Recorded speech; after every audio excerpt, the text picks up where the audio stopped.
വളരെ പ്രധാനപ്പെട്ടത് 5 ദിവസം എടുത്ത് വിശദീകരിച്ചാലും തീരാത്തതാണ്. പക്ഷേ എനിക്ക് സമയം പാലിക്കേണ്ടതുണ്ട്. നമ്മുടെ ഉത്തരവാദിത്തങ്ങളെ കുറിച്ച് സംസാരിക്കുന്നതിന് മുമ്പ് ഇന്ത്യ രാജ്യത്തിൽ ഇപ്പോഴുള്ള മുസ്ലിം സമുദായത്തിന്റെ അവസ്ഥ നാം മനസ്സിലാക്കേണ്ടതുണ്ട്.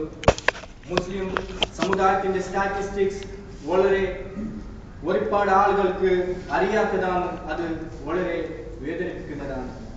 ഇന്ത്യയിൽ മൊത്ത ജനസംഖ്യ 1.17 ബില്യൺസിൽ 13% മുസ്ലിം സമുദായം എന്നെങ്കിലും അവരുടെ അവസ്ഥ ഹിന്ദു ലോവർ കാസ്റ്റിന്റെയും താഴെയാണ്. ഞാൻ പറയാൻ പോകുന്ന കാര്യങ്ങൾ കൂടുതൽ ഞെട്ടിപ്പിക്കുന്നതാണ്. 25% മുസ്ലിം കുട്ടികൾ സ്കൂൾക്ക് പോവാത്തവരോ അല്ലെങ്കിൽ പുറത്താക്കപ്പെട്ടവരാണ്. IAS-ലും IPS-ലും മുസ്ലിം സമുദായം 4% താഴെയാണ്. 2% മുസ്ലിം സമുദായം മാത്രമേ മിലിറ്ററി സർവീസിൽ നിൽക്കുന്നത്.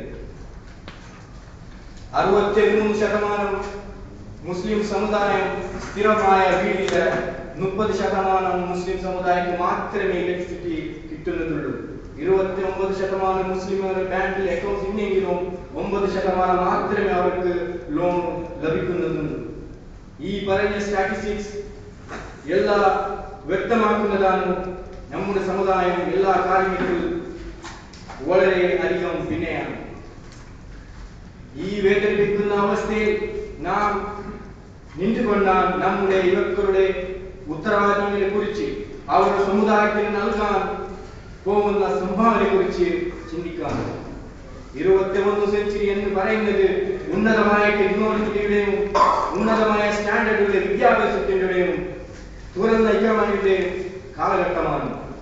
മുസ്ലിം യുവാക്കൾ സ്വയം വിദ്യാഭ്യാസം നേടുകയും അതുപോലെ തന്നെ ഉന്നത ടെക്നോളജി നേടുകയും സ്വാധീനമുള്ള ഏരിയയിൽ എത്തുകയും അതേസമയം അവർ അവരുടെ കുട്ടികളെ നന്നായി പഠിപ്പിക്കുകയും എല്ലാ ടാലന്റുകളും അവരിൽ വരുത്തുകയും അതുപോലെ തന്നെ അവരുടെ നാടിന് സമൂഹത്തിനും സമൂഹത്തിന് വേണ്ടി പ്രവർത്തിക്കണം.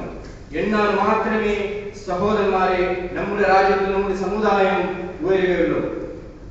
പാവപ്പെട്ട ആളുകൾക്ക് സ്കോളർഷിപ്പും നൽകുകയും മദ്രസയും സ്കൂളുകളും നിർമ്മിക്കുകയും അതിലൂടെ എല്ലാ ആളുകൾക്ക് വിദ്യാഭ്യാസത്തിന്റെ അവസരം ഉണ്ടാക്കി കൊടുക്കാൻ പറ്റുകയുള്ളൂ. ഈ ഉത്തരവാദികൾ നാം മനസ്സിലാക്കി നടന്നാൽ മാത്രമേ നമ്മുടെ സമുദായം ഉയരുകയുള്ളൂ. DK മെമ്പർ മലയാളത്തിൽ പ്രസംഗിക്കുന്നത് കണ്ട് ഒരുപാട് ആളുകൾക്ക് അത്ഭുതമുണ്ടാകും. ഈ വിഷയ ചർച്ചയ്ക്ക് വന്നപ്പോൾ നമ്മൾ ഒരു സ്പിരിറ്റും നിങ്ങളോടുള്ള സ്നേഹം കൊണ്ടാണ് ഏറ്റെടുത്തത്. സമ്മാനം ലഭിക്കുക എന്നതാണ് നമ്മുടെ ലക്ഷ്യം. ഇതിലൂടെ നാം കാണിക്കുന്നത് കേൾക്കുമ്പോഴുള്ള നമ്മുടെ കമ്മിറ്റ്മെന്റ് ആണ്. ഇപ്പോൾ മനസ്സിലായില്ലേ? DK പറഞ്ഞാൽ ഡൊണാൾഡോ അല്ല, DK പറഞ്ഞാൽ അവസാനം അല്ലാഹു സുബ്ഹാനഹു വ തആല എല്ലാവർക്കും നമ്മുടെ എല്ലാ നല്ല ഉദ്ദേശങ്ങളും അല്ലാഹു പൂർത്തിയാക്കട്ടെ. ഇങ്ങനെ ഒരു പ്രസംഗത്തിന് ഞാൻ അവസാനിപ്പിക്കുന്നു. അൽഹംദുലില്ലാഹി റബ്ബിൽ ആലമീൻ.